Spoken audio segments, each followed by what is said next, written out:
Maybe who you're connected to could be blocking the blessings that God has for you. If we look at the story of Abraham in the book of Genesis, we can see how Abraham was connected to Lot and how that impacted him. So in Genesis 12, verses 1 and 2, the Lord had said to Abram, "Leave your native country, your relatives, and your father's family, and go to the land, and I will show you. I will make you into a great nation. I will bless you and make you famous. You will be a blessing to others." If we skip to verse 4, it says, "So Abram departed as the Lord had instructed, and Lot went with him. Abram was 75 years old when he left Haran." So, in those first two verses, nowhere in there did God tell Abram to bring Lot with him. Lot is his nephew. God told Abram to leave his father's family. So it's implied that he's bringing his wife, but everyone else that's connected to him that he's related to, it's not implied that he's bringing all of them with him. So Lot's with him. So Lot is now attached to Abram and attached to the promise that God had gave to Abram. Eventually, if we go to chapter 13, so Abram is wealthy. He's got livestock, he's got silver and gold, and then Lot also acquires livestock. So they've got too many possessions to be able to be in the same land, so they separate. So Abram gives Lot the option of where he wants to go. So Lot chooses to go to the land that from the outside looks more fruitful.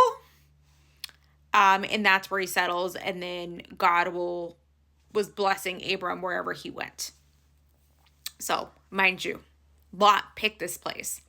So eventually Lot gets himself kidnapped and Abram hears about it. So then he goes and has to go rescue him. So Lot's attached or was attached to Abram's blessing, and now he's disrupting Abram's peace because he has to go save him. And then eventually God renames Abram to Abraham. He also renames his wife Sarai to Sarah. So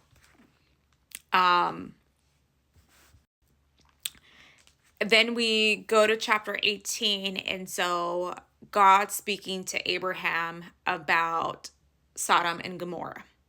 So it appeared fruitful from the outside for Lot, right? But they're sinful. So God sends angels to go to Lot's house to save them before the land gets destroyed. Okay, so the angels are inside, and so the angels are men. If we go to chapter 19, verses 5, the men outside are shouting to Lot, "Where are the men who came to spend the night with you? Bring them out to us so that we can have sex with them." So Lot goes outside, shuts the door, and goes to speak with them. Verses 7 and 8.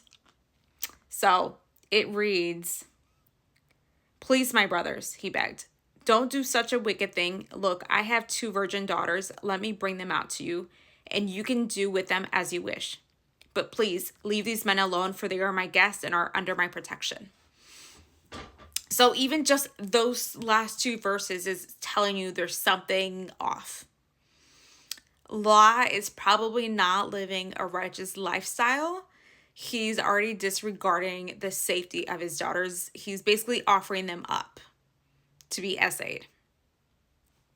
And he's also, it seems like he's got hesitation to leave a sinful city, which means he was in this land that appeared to be fruitful, but was sinful and corrupt. And him being in there contaminated his own personal beliefs and values. But because he's attached to Abraham, his life and his daughter's lives are spared. So eventually they leave. God tells them not to look back. And so they're running as the city's being destroyed, and Lot's wife turns into a pillar of salt. And so it's just a reminder to kind of go, not looking back at what God has delivered you from, and not focusing on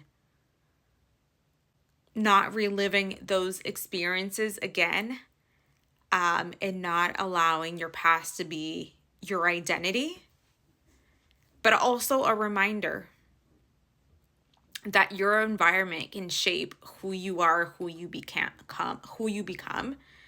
And that could be the place, the people, things around you. Bad company can affect good morals. Sometimes you have to take a step back and do an inventory check. Who are you surrounding yourself with? What does that say about you? Because you have loyalty or proximity to someone doesn't necessarily mean it's good for you. And maybe you're not supposed to take those people, places, and things with you into the next season. And if you have them close to you, God's not going to be able to bless you the way he wants to bless you, because those people, places, and things could cause you to either fumble what God has for you, or maybe ultimately block it from coming in altogether because you're not ready for it. Take a step back, look at your life. Do you have any Lots in your life? Did God tell you to leave that relationship? Leave that friend group? Leave that job? Leave your hometown? Leave that city? Leave that house? What is God telling you that you have to leave, that you have to get rid of for the next opportunity to come in? Who do you have in your life that's sucking the life out of you? Who do you have in your life that's constantly forcing you to pour into them, but you're not getting the same treatment? Where are you overextending yourself? It took Abraham 25 years from chapter 12, when God tells Abraham that he's going to bless his descendants, because he didn't have any kids at the time.